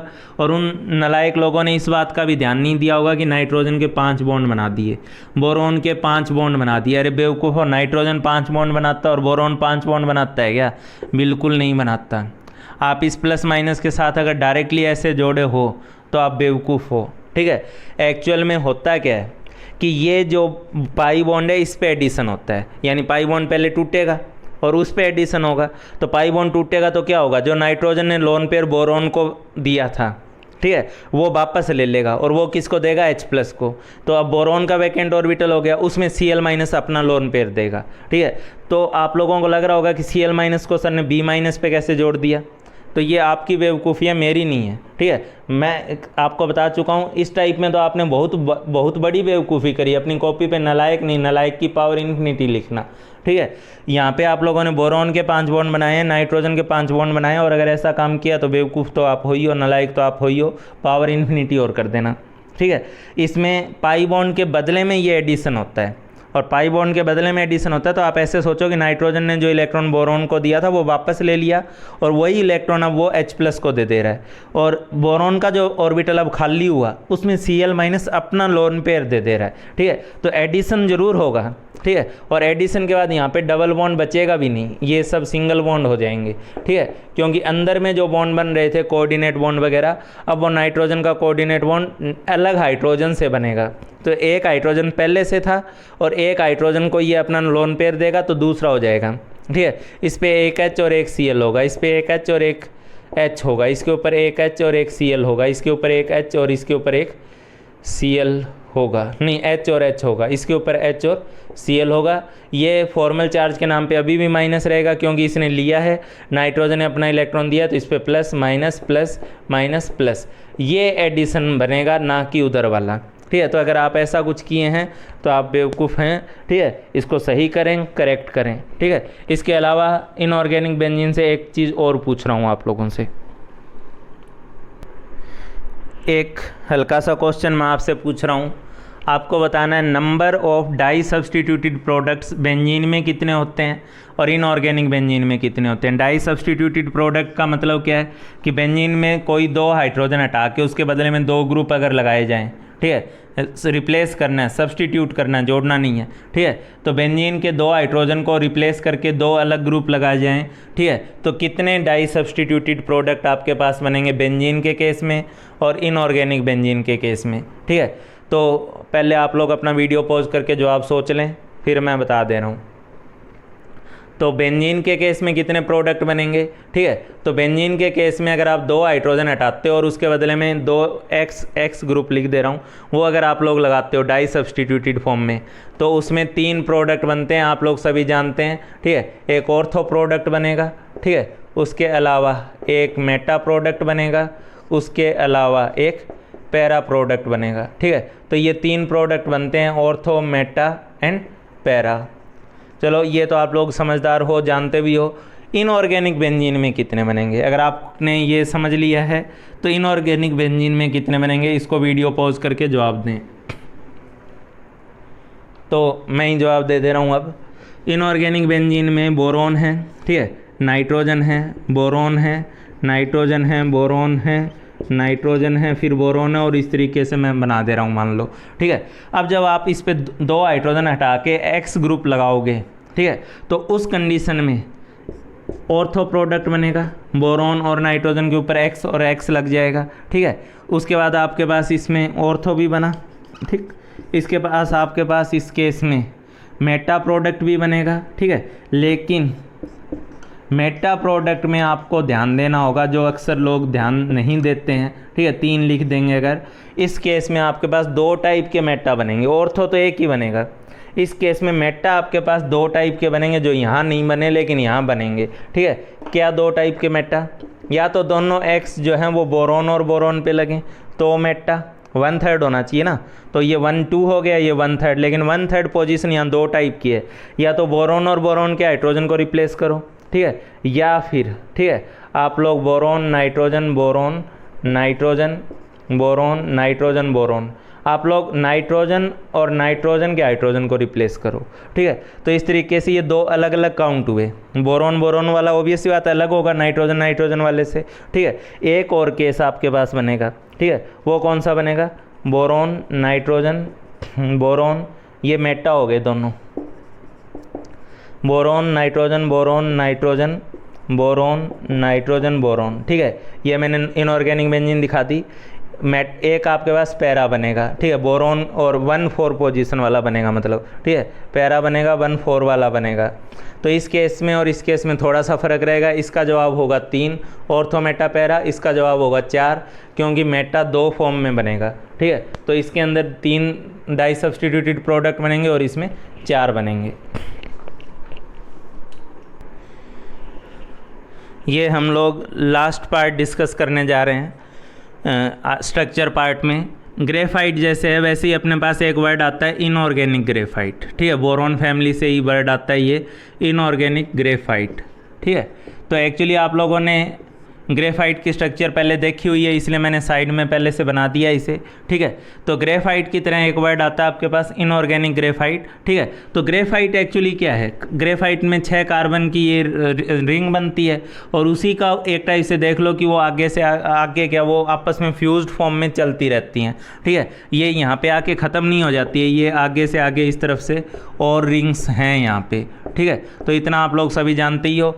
और वो जो लेयर्स बनती हैं वो एक दूसरे के साथ वनडरवाल इंटरेक्शन रखती है, वो भी बता चुके हैं, ठीक है। तो इनऑर्गेनिक ग्रेफाइट भी कुछ नहीं है, वो भी इसी टाइप की लेयर फॉर्म में बनता है, ठीक है। बस फ़र्क इतना इसमें है कि यहाँ जो लेयर बनती है, ठीक है, उसमें boron nitrogen boron alternate form में मिलेगा। इनऑर्गेनिक ग्रेफाइट का फॉर्मूला आप लोग Bn करके लिखते हो, ठीक है। ग्रेफाइट का फॉर्मूला जैसे आप लोग C6 है, उसका ज़बरदस्ती मैं X कर दे रहा हूँ कि इस टाइप की यूनिट्स आपस में जुड़ रही है, ठीक है। तो इसी तरीके से इसमें क्या है, बोरोन नाइट्रोजन बोरोन आपस में जो भी पाई बॉन्ड वगैरह अपना बनाना होता है, ठीक है, कोऑर्डिनेट बैक बॉन्ड की फॉर्म में वो बनाएंगे और ऐसी कई सारी रिंग यहाँ पे बनेगी।